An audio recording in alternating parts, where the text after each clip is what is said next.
నమస్కారం RBN news కి స్వాగతం. హెడ్లైన్ చూద్దాం. 2 రోజుల పాటు కేరళలో సీఎం రేవంత్ రెడ్డి పర్యటన. కేసీఆర్ కు నోటీసులు, రేపట్లోగా వివరణ ఇవ్వాలన్న ఈసీ. భారత ఎన్నికలను ఆసక్తిగా గమనిస్తున్నాం. జర్మనీ ముఖ్యమంత్రి రేవంత్ రెడ్డి 2 రోజుల పర్యటన నిమిత్తం కేరళ వెళ్లనున్నారు. బుధవారం ఆయన హైదరాబాద్ నుంచి కేరళకు బయలుదేరనున్నారు. బుధ, గురు 2 రోజుల పాటు ఆయన అక్కడే ఉండనున్నారు. కేరళలో లోక్సభ ఎన్నికల ప్రచారంలో రేవంత్ రెడ్డి పాల్గొనున్నారు.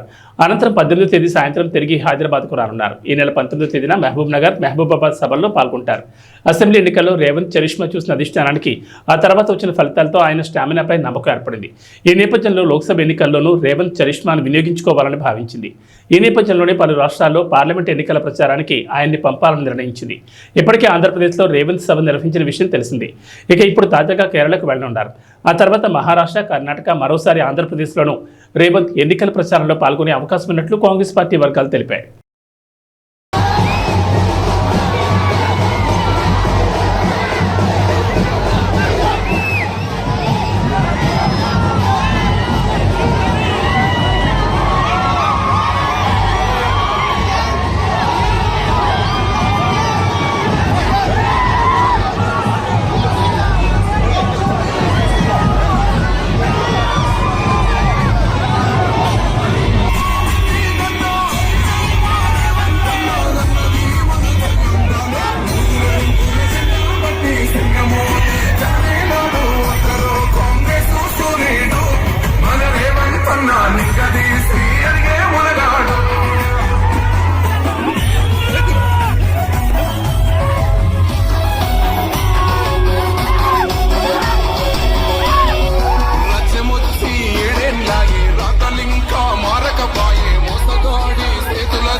ఏపీ ముఖ్యమంత్రి వైఎస్ జగన్మోహన్ రెడ్డి బస్సు యాత్రకు ఇవాళ బ్రేక్ పడింది. ప్రస్తుతం పశ్చిమ గోదావరి జిల్లాలో మేమంతా సిద్ధం బస్సు యాత్ర కొనసాగుతోంది.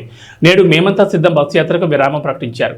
శ్రీరామనవమి సందర్భంగా ముఖ్యమంత్రి జగన్ యాత్రకు విరామం ఇచ్చారు. దీంతో తణుకు, తేతల్లో రాత్రి బస చేశారు సీఎం జగన్. తిరిగి రేపు ఉదయం తేతల నుంచి బస్సు యాత్ర ప్రారంభం కానుంది. లోక్సభ ఎన్నికల వేళ బీఆర్ఎస్ కు బిగ్ షాక్ తగిలింది. బీఆర్ఎస్ అధినేత మాజీ సీఎం కల్వకుంట్ల చంద్రశేఖరరావుకు ఎన్నికల సంఘం నోటీసులు జారీ చేసింది. ఎన్నికల ప్రచారం సందర్భంగా ఏప్రిల్ 5న సిరిసిల్లలో బీఆర్ఎస్ అధినేత కేసీఆర్ పరుష పదాలతో చేసిన కామెంట్లను సీరియస్గా తీసుకున్న సీఈసీ కేసీఆర్కు నోటీసులు జారీ చేసింది. పార్టీ అధినేతగా గతంలో ముఖ్యమంత్రిగా పనిచేసిన కేసీఆర్ ఎన్నికల ప్రవర్తన నియమావళిని ఉల్లంఘించారని, అందుకు తగిన ప్రాథమిక ఆధారాలను కమిషన్ పరిశీలించిందని EC principal secretary Avinash Kumar నోటీసులో పేర్కొన్నారు. ఈ నోటీసుకు గురువారం ఉదయం 11 గంటల వరకు కమిషన్కు చేరేలా వివరణ ఇవ్వాలని నోటీసులో పేర్కొన్నారు. తెలంగాణ కాంగ్రెస్ వైస్ ప్రెసిడెంట్ నిరంజన్ నుంచి వచ్చిన ఫిర్యాదు మేరకు రాష్ట్ర ఎన్నికల ప్రధానాధికారితో పాటు సిరిసిల్ల జిల్లా ఎలక్షన్ ఆఫీసర్ నుంచి వాస్తవాలతో కూడిన రిపోర్టును తెప్పించుకున్న తర్వాత ఈ నోటీసు జారీ చేయాల్సి వచ్చిందని అవినాష్ కుమార్ పేర్కొన్నారు. పీసీసీ ఉపాధ్యక్షుడు నిరంజన్ నుంచి ఈ నెల 6న ఫిర్యాదు వచ్చిందని, అందులో సిరిసిల్లలో కేసీఆర్ చేసిన పరుష పదజాలాన్ని ప్రస్తావించారన్నారు.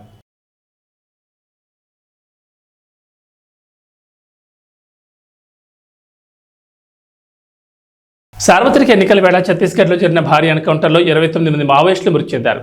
కాంకేర్లోని చోటే బైథియా పిఎస్ పరిధి కల్పర్ అడవిలో జరిగిన ఎదురు కాల్పుల్లో బీఎస్ఎఫ్ ఇన్స్పెక్టర్, 2 జవాన్లకు గాయాలయ్యాయి. ఘటనా స్థలంలో AK-47, 3 ఇన్సాస్ రైఫిల్స్ సహా మొత్తం 10కి పైగా అధునాతన తుపాకులను స్వాధీనం చేసుకున్నారు. సరిహద్దు భద్రతా దళం, డిస్ట్రిక్ట్ రిజర్వ్ గార్డ్ బృందాలు మంగళవారం సంయుక్త సెర్చ్ ఆపరేషన్ నిర్వహిస్తుండగా ఈ ఎన్కౌంటర్ జరిగిందని జిల్లా ఎస్పీ ఇంద్ర కళ్యాణ్ తెలిపారు. ఈ అడవిలో ఇంకా సెర్చ్ ఆపరేషన్ కొనసాగుతుందని చెప్పారు. మావోయిస్టుల ఎదురుకాల్పుల్లో గాయపడిన పోలీసులు, బీఎస్ఎఫ్ సిబ్బందిని ఆసుపత్రులకు తరలించేందుకు అదనపు బలగాలను కల్పర్ అడవులకు పంపించామని వెల్లడించారు. చనిపోయిన మావోయిస్టులో అగ్రనేత శంకర్రావు కూడా ఉన్నారని తెలుస్తోంది. ఆయన తలపై 25 లక్షల రివార్డు ఉందని పోలీసు వర్గాలు చెబుతున్నాయి.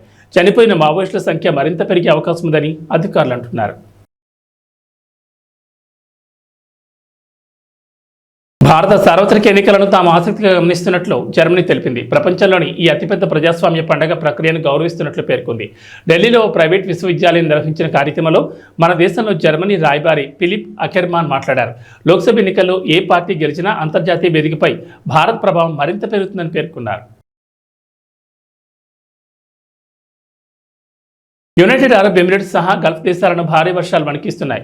యూఏఈలో రహదారులపై భారీగా వరద నీరు చేరడంతో రాకపోకలు నిలిపివేశారు. వమన్లో వరదల వల్ల మృతి చెందిన వారి సంఖ్య 18కి చేరింది.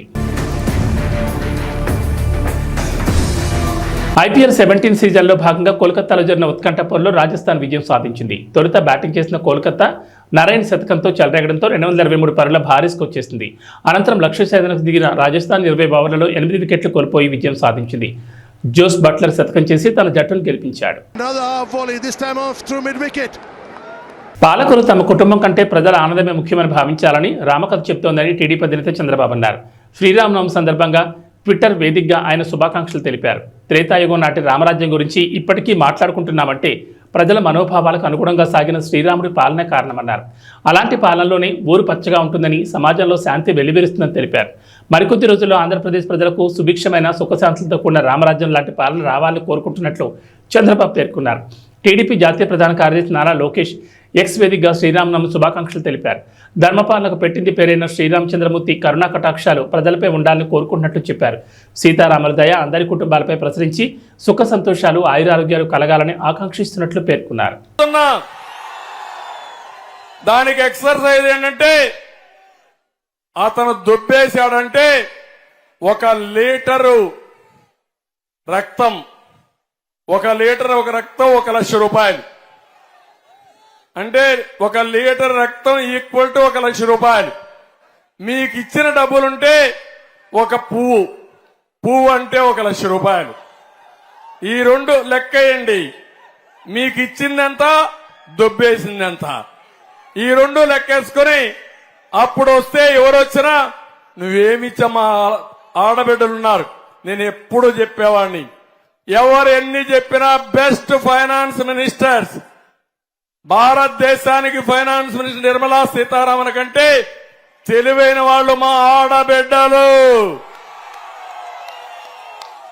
మగవాళ్ళు డబ్బులు ఇస్తే మీరు సంపాదించే డబ్బులు చూస్తే ఎంత పిల్లల చదువుకు పెట్టాలి, నిత్యావసర వస్తువులు ఎంత పెట్టాలి, కరెంటు ఛార్జీలు ఎంత కట్టాలి, బడ్జెట్ తయారు చేసి అవసరమైతే మిగలు పెడతామా లేకపోతే అప్పు చేస్తామా, మొత్తం వడ్డీ కరెక్ట్ గా లెక్కేసేది మా ఆడబిడ్డలు. అవునా కాదా తల్లి? ఇప్పుడు మీరు లెక్కేయాలి. మీ ఇంట్లో మగవాళ్ళని కూర్చొని పెట్టాలి. మొత్తం మీ ఇంట్లో నేను చెప్పిన లెక్కలన్నీ వేయండి. మొట్టమొదటిది మందు. సార్వత్రిక ఎన్నికల నేపథ్యంలో ఏపీలో ఎన్నికల ప్రచారం ఊపందుకుంది. అధికార ప్రతిపక్ష పార్టీలు ప్రచారాన్ని ఉధృతం చేస్తున్నాయి. ఈ క్రమంలో తెలుగుదేశం జాతీయ అధ్యక్షుడు నారా చంద్రబాబు నాయుడు, జనసేనాని పవన్ కళ్యాణ్ బుధవారం కృష్ణా జిల్లాలో ఉమ్మడి ప్రచారం చేరున్నారు.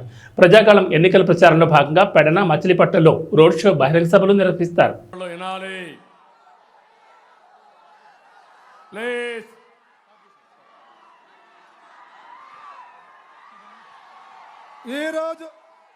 ఈరోజు ఆంధ్రప్రదేశ్ రాష్ట్రాన్ని ఈ దుర్మార్గుడైన జగన్మోహన్ రెడ్డి నుంచి రక్షించడానికి అమలాపురం శ్రీరామనవమి పర్వదినాన అయోధ్యలో అద్భుత దృశ్యం ఆవిష్కృతమైంది. రామాలయం గర్భగుడిలో ఉన్న బాలరాముడు నుదుటిని సూర్యకిరణాలు ముద్దాడాయి.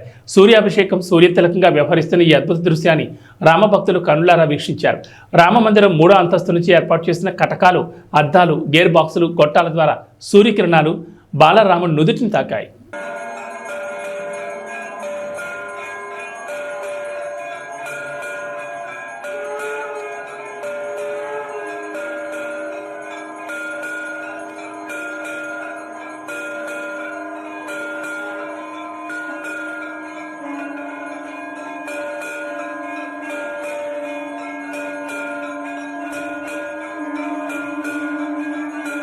శ్రీరామనవమి పర్వదినం సందర్భంగా హైదరాబాద్లో శోభాయాత్ర కన్నుల పండుగ జరుగుతోంది. అయోధ్య బాలరాముని ప్రతిరూప విగ్రహాన్ని ఈ యాత్రలో ప్రత్యేకంగా ఆకర్షించనుంది. అయోధ్య వెళ్లి దర్శించని భక్తుల కోసం శ్రీరామనవమి సందర్భంగా ప్రత్యేక బాలరాముని విగ్రహాన్ని నిర్వాహకులు ఆనంద్ సింగ్, పప్పు సింగ్ ఆధ్వర్యంలో ఏర్పాటు చేశారు. దూల్పేట నుండి హనుమాన్ వ్యాయామశాల వరకు జరిగే ఈ శ్రీరామ శోభాయాత్రలో ఈ విగ్రహం ప్రత్యేక ఆకర్షణగా భక్తులకు దర్శనమివ్వనుంది.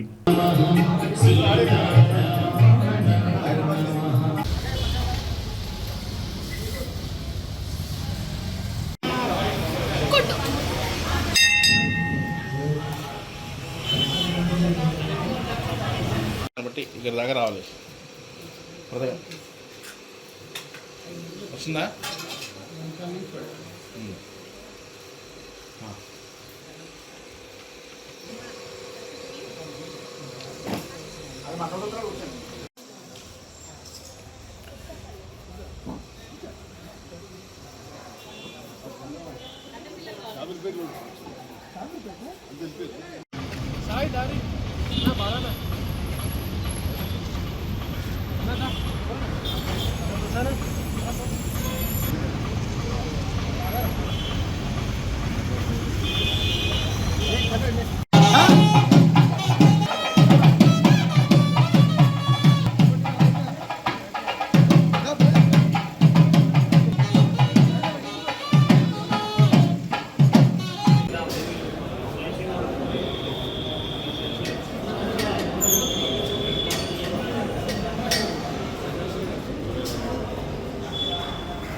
కర్నూలు జిల్లా ఆదోన్ నియోజకవర్గంలోని ఎమ్మెల్యే సాయి ప్రసాద్ రెడ్డి కూటమి అభ్యర్థి పార్థసారథిపై వ్యక్తిగత విమర్శలు చేశారు. ఈ సందర్భంగా మాట్లాడుతూ 3 వారాలు జైలు శిక్ష అనుభవించి 5 పెళ్లిళ్లు చేసుకున్న పార్థసారథిని ఆదోన్ నియోజకవర్గం నుంచి తరిమి కొట్టాలని అన్నారు. కులం మతం పేరుతో చిచ్చు పెడుతున్నారని, కూటమి అభ్యర్థి పార్థసారథిని ఆదోన్ నియోజకవర్గం ప్రజలు ఓటు ద్వారా బుద్ధి చెప్పాలని ప్రచార సభలో తెలిపారు. ఆయన అలాంటి పరిస్థితుల్లో మమ్మల్ని నాకు 100 ఎకరాల భూమి ఉందంట, ఆ 100 ఎకరాల కోసం సాధారణంగా సర్పంచ్ని చేయలేదంట.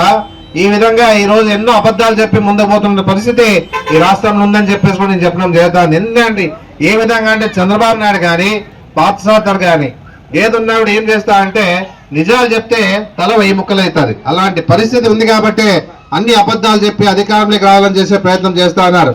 ఒకటి పార్థసారథి నిన్ను తరిమి కొట్టే పరిస్థితి ఎంతైనా ఉంది. మా ప్రజలు ఎవరు కూడా మీ అలాంటి వాళ్ళని ఒప్పుకునే పరిస్థితి లేదు. నువ్వు చిత్తూరు నుంచి వచ్చి ఆదూరులోన నువ్వు పోటీ చేస్తా అంటే మా వాళ్ళంతా కూడా నీ వైపు ఉండి ఓట్లేస్తా అని చెప్పేసి ఆలోచన చేస్తా ఉన్నామేమో. అవన్నీ జరిగే పరిస్థితి లేదు. ఏదున్నా నీ అబద్ధాలను ఎవరు నమ్మే పరిస్థితి లేరు. ఏదున్నా కూడా ఈ రాష్ట్రంలో జగన్మోహన్ రెడ్డి గారిని ఆయన చేసే కార్యక్రమాలని ప్రతి వారం మెచ్చుకున్నారు. జగన్మోహన్ రెడ్డి కావాలనుకుంటున్నారు. ఏదున్నా కూడా మహిళలను కానీ పేదలను కానీ గుర్తించే పరిస్థితి ఒక్క జగన్మోహన్ రెడ్డి కాక నీలాంటి మూర్ఖులు కాదని చెప్పేసి చెప్పడం జరుగుతా ఉంది. ఎక్కడికి పోయినా కూడా నువ్వేం చేస్తా ఉన్నావు, నీకు జనాలే 60-70 మంది వెనకొస్తారు. అక్కడ ఊర్లో ఎవరు లేకపోయినా కూడా నీవు మీటింగ్లు చెప్పి వస్తా ఉన్నావు. నీ పరిస్థితి ఏమో నీకు అర్థమైపోయి ఉంటుంది. లోకల్లో పుట్టినాను, ఇక్కడే పెరిగినాను, ఇక్కడే రాజకీయం చేస్తా ఉన్నా. నేనంతా కూడా నీలాంటి దుర్మార్గం మాట్లాడే పరిస్థితి లేదు. ఏదున్నా కూడా ధైర్యంగా పోతాం. ఈసారి 3 సార్లు గెలిపించానంటే మా మీద ఒక నమ్మకం, ఏదున్నా కూడా చేస్తాడని నమ్మకం, అందుబాటులో ఉంటున్న నమ్మకం, ఏదున్నా కూడా పలకరిస్తాడని నమ్మకం అందరు కూడా ఉంది. కాబట్టి చెప్తా ఉన్నా, నీకు కూడా నీలాంటి నీ అవినీతి పనులు నమ్మే పరిస్థితి లేదు, నీలాంటి నీతులు నమ్మే పరిస్థితి లేదు.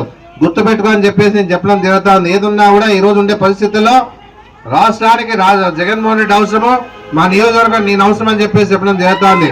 ఖచ్చితంగా 4వ ఎమ్మెల్యేగా మా జెండా ఎగుతా అని చెప్పేసి కూడా నేను గట్టిగా చెప్పగలుగుతా ఉన్నాను. ఏదున్నా ఇక్కడ ఉన్నటువంటి ప్రతి పేదవాళ్ళకి, బీసీ, ఎస్సీ, ఎస్టీ, మైనార్టీలకి మేము సపోర్ట్ గా నిలబడతా ఉన్నాం. ఏదున్నా కూడా ఇటువంటి పరిస్థితుల్లో జగన్మోహన్ రెడ్డి 200 సీట్లు ఉన్నాయి, 20 సీట్లు ఎంపీ సీట్లు ఉంటే 170 సీట్లు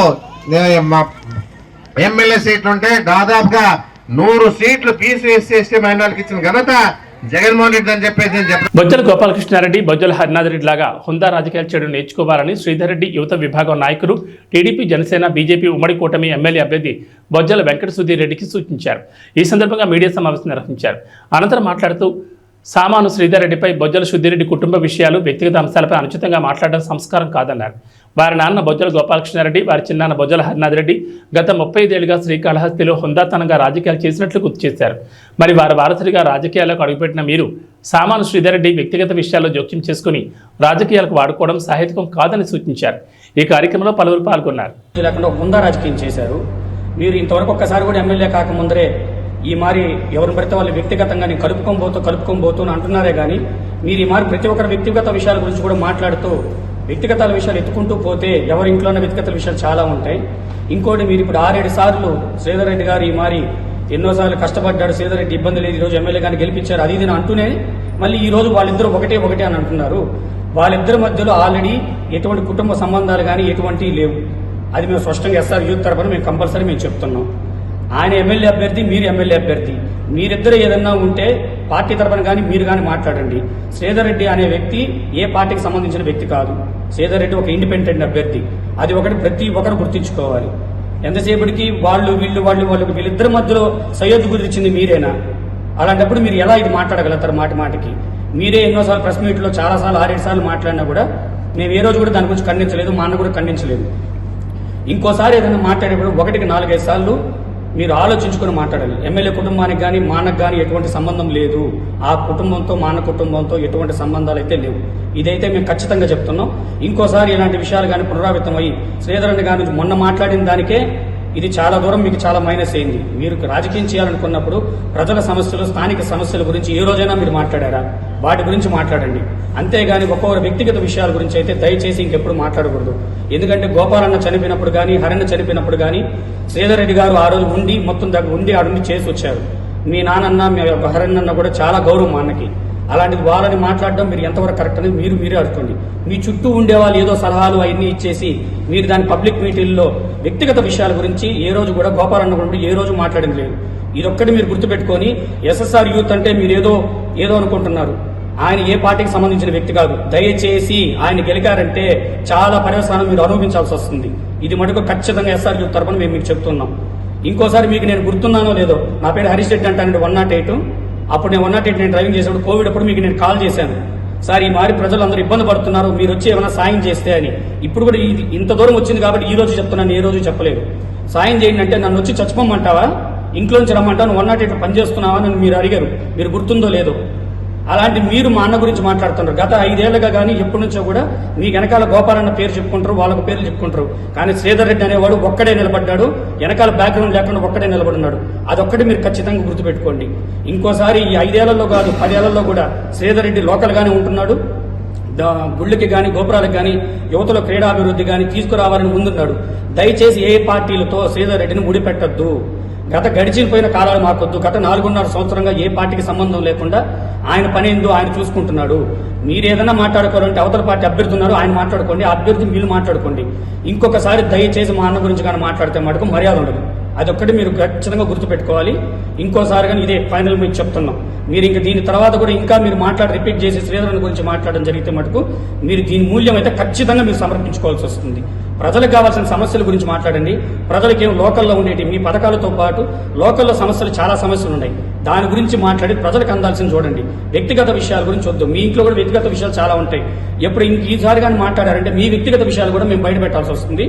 ఇవి లేకుండా మీరు హుందాతనంగా రాజకీయం చేయండి. మీ నాన్నగారు వాళ్ళు ఎట్లా చేశారు హుందాతనంగా, అదే రాజకీయం మీరు చేయండి. ఆ రోజు టీడీపీ గవర్నమెంట్ లో కూడా మా అన్న మీద 2 అటెంప్ట్ మర్డర్ కేసులు కూడా జరిగినాయి. అవి మీ దృష్టికి కూడా తెలుసు. కానీ అవి కూడా మనసులో ఏది పెట్టుకోకుండా గోపాలన్న రాజకీయంలో ఎన్ని సర్వసహజారమే అనుకొని మా అన్న వాళ్ళు చనిపోయినప్పుడు కానీ అన్నదన్నకు ఉన్నప్పుడు కానీ మాకు ఆ కుటుంబంతో మా అన్నకి ఎంతో సంబంధం ఉంది. దయచేసి ఆ కుటుంబానికి సంబంధాన్ని మీరు ఇలాంటి అనుచిత వ్యాఖ్యలు చేసి కుటుంబం వ్యక్తిగత విషయాలు మాట్లాడి ఇలాంటి ఇంకోసారి మాట్లాడితే మటుకు మర్యాద ఉంది. ఇంతసేపటికి మీరు కూడా చాలా ప్రెస్ మీట్ లో మీరు అండవ జరిగింది ఆయన కబ్జాలు గురవుతున్నారు, కబ్జాలు గురి చేస్తున్నారని. మీకు ఎక్కడైనా ఒక ప్రూఫ్ ఉందా? ఒక ప్రూఫ్ ఇంతవరకు మీరు ఎవరైనా చూపించగలిగారా ఆయన కబ్జాలు చేస్తున్నారు? ఏదైనా ఒక్క ప్రూఫ్ చూపించండి. దాని మీటింగ్ నేను మా అన్నగారిని తీసుకొచ్చి మీకు ముందరే నేను నిలబెడతాను. మా అన్నయ్య మీకు సమాధానం చెప్తారు. ఏ రోజు కూడా మా అన్న ఇక్కడ కూడా కబ్జాలు చేయలేదు, ఎటువంటి సంబంధం. మీకు ఏదైనా ప్రూఫ్ ఉంటే మీరు తీసుకురండి. ఇంకోటి కూడా ఎమ్మెల్యే గారికి మా అన్నగారికి ఎటువంటి సంబంధం లేదు. వాళ్ళ కుటుంబం వీళ్ళ కుటుంబం ఆర్థికంగా కానీ వాటిలో కూడా అన్ని తెగదంపులు జరిగిపోయినాయి. మీరు ఇంకోసారి కానీ ఎమ్మెల్యే కుటుంబానికి మా అన్న కుటుంబానికి లింక్ చేయొద్దు, దయచేసి మీకు చెప్తున్నాము. అది సబ్జెక్ట్. మాకు ఎటువంటి పార్టీ సంబంధం లేదు, కానీ వ్యక్తిగత విమర్శలు చేయకూడదు.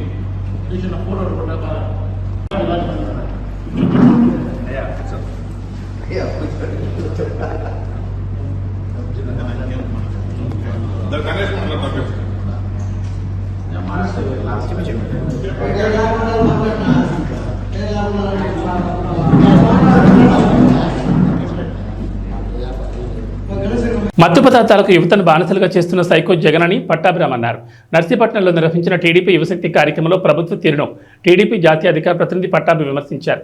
అమలు కాని హామీలు ఇచ్చి రాష్ట్ర ప్రజలను మోసం చేసిన వ్యక్తి జగన్ రెడ్డి అన్నారు. జాబ్ క్యాలెండర్ పేరుతో యువతను మోసం చేశారని, ఆంధ్ర అంటే ఇతర ప్రాంతాల వారు శీలావతి గంజాయి గురించి మాట్లాడుకుంటున్నారని అన్నారు. జగన్ రెడ్డి చేసేది బస్సు యాత్ర కాదు, తూసి యాత్ర అని ఎద్దేవా చేశారు. నిన్ను జైలుకు పంపించడానికి జనాలు సిద్ధంగా ఉన్నారని పట్టాభి అన్నారు. ఎక్కడా కూడా ఏది నెరవేర్చినటువంటి పరిస్థితి. మీరు ఎవరైనా జాబ్ క్యాలెండర్ చూసారా 5 సంవత్సరాల్లో? ఏ సంవత్సరం టంచనగా జనవరి మాసంలో జాబ్ క్యాలెండర్ విడుదల చేశారా? విడుదల చేయకపోగా ఇవాళ రాష్ట్రంలో ఉన్నటువంటి యువత అందరినీ కూడా తన సొంత ఖజానాన్ని నింపుకోవటం కోసం మత్తు పదార్థాలకి బానిస చేస్తా ఉన్నాడు ఈ సైకో. గతంలో ఆంధ్ర రాష్ట్రం అంటే ఐటీ కంపెనీలకి చిరునామాగా ఉండేది, పెట్టుబడులకి ఒక ఫేవరెట్ డెస్టినేషన్ గా ఉండేది. అటువంటి బ్రాండ్ ఇమేజ్ ని పూర్తిగా నాశనం చేసి ఇవాళ ఆంధ్ర రాష్ట్రం అంటే శీలావతి గంజాయి గురించి మాట్లాడుకుంటా ఉన్నారు. నిజంగా ఎంత సిగ్గుచేటండి. ఆ రోజున నారా చంద్రబాబు నాయుడు గారు ఉత్తరాంధ్ర ప్రాంతంలో ఉన్నటువంటి మన బిడ్డలందరికీ మంచి ఉపాధి అవకాశాలు కల్పించాలని చెప్పి అనేక పరిశ్రమల్ని ఉత్తరాంధ్ర ప్రాంతానికి తీసుకొస్తే వాటన్నిటిని వెనక్కి తరివేసి ఈ రోజున గంజాయికి ఒక అడ్డాగా మార్చాడు ఉత్తరాంధ్ర ప్రాంతాన్ని. ఇక్కడ ఉన్నటువంటి యువత అందరి నోట్లో మట్టి కొట్టాడు ఈ రాష్ట్ర ముఖ్యమంత్రి. 2 వారాల క్రితం మీరు చూశారు కదా, బ్రెజిల్ నుంచి ఏమొచ్చింది విశాఖపట్నానికి? 25,000 టన్నుల మాదక ద్రవ్యాలు. 25,000 టన్నులు. 1 కాదు 2 కాదు. గతంలో ఉత్తరాంధ్ర ప్రాంతంలో అటువంటి నాకు ధైర్యాన్ని ఇచ్చింది. మళ్ళీ నేను ఆలోచన చేశాను, మహిళతో పెట్టాం, ఓన్లీ కుర్రవాళ్ళతో యూత్ తో మీటింగ్ ఏర్పడితే ఎలా ఉంటుందని చెప్పి ఆలోచన చేశాను. అదే సీఎం రమేష్ గారికి చెప్పాను, మా కుర్రవాళ్ళందరూ ఒకసారి పిలుస్తానండి, వాళ్ళ స్పందన కూడా చూద్దాం అని చెప్పి పిలిస్తే ఈవేళ నేను ఊహించిన దానికంటే ఎక్కువ మంది వచ్చి ఈవేళ మమ్మల్ని మీరు ఆశీర్వదిస్తున్నారంటే మీ అందరికీ కూడా మనస్ఫూర్తిగా ధన్యవాదాలు తెలుపుతామని చెప్పి ఈ సందర్భంలో మనం చేస్తున్నాను. సోదరులారా, మీ అందరికీ తెలిసి అందరూ బాగా చదువుకున్న వ్యక్తులే. ఇక్కడికి మీరు వచ్చిన దాంట్లో 99.9% మంది చదువుకున్న కుర్రవాళ్ళు ఉన్నారు. ఈ చదువుకున్న కుర్రవాళ్ళందరూ కూడా ఒక ఆలోచన చేయాలా.